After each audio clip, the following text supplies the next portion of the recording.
Fun Home is the story, it's based on the graphic novel autobiography by Alison Bechdel, who is a lesbian cartoonist and came out to her parents when she was in her freshman year of college, only to learn that her father had been a closeted gay man for her whole life. It's written with kind of the depth of joy and the depth of feeling that I think that a lot of people have, especially if you're at an age where, you know, you are looking at your parents with new eyes, and I don't know anyone who isn't.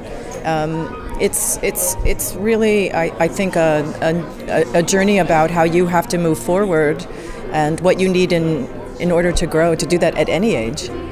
I play the cartoonist as she's making the piece, the person who is alive and well today, Alison Bechdel, and I play her as she's going through the process of excavating these memories and trying to make sense of them and going down the road, the dangerous road of revisiting things from her childhood that she sort of didn't really understand because she saw them through the eyes of a child, and now to come back and look at them through a new lens as an adult looking from a different perspective at her young self, at her father, and what was really happening that day in her life. I play Bruce Bechdel, who is the father. He was also funeral director of the family funeral parlor, where the show gets its name. They called the funeral home the Fun Home, and then he was also a father of 3 children and a closeted gay man at a time and a place where he felt he had no alternatives. So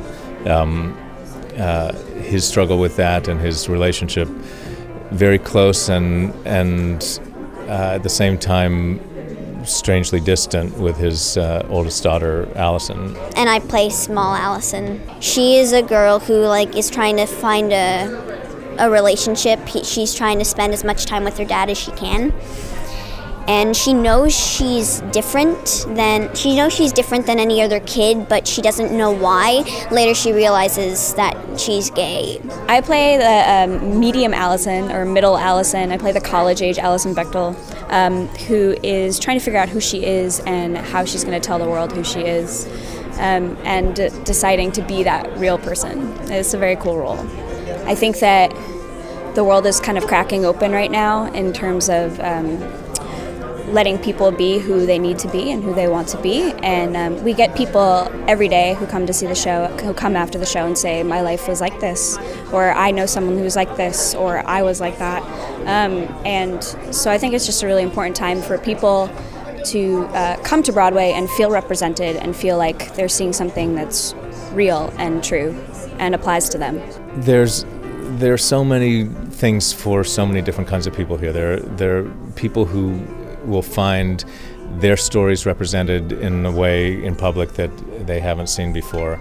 I think other people will find it tremendously entertaining just simply as really beautifully crafted music theater, which it is.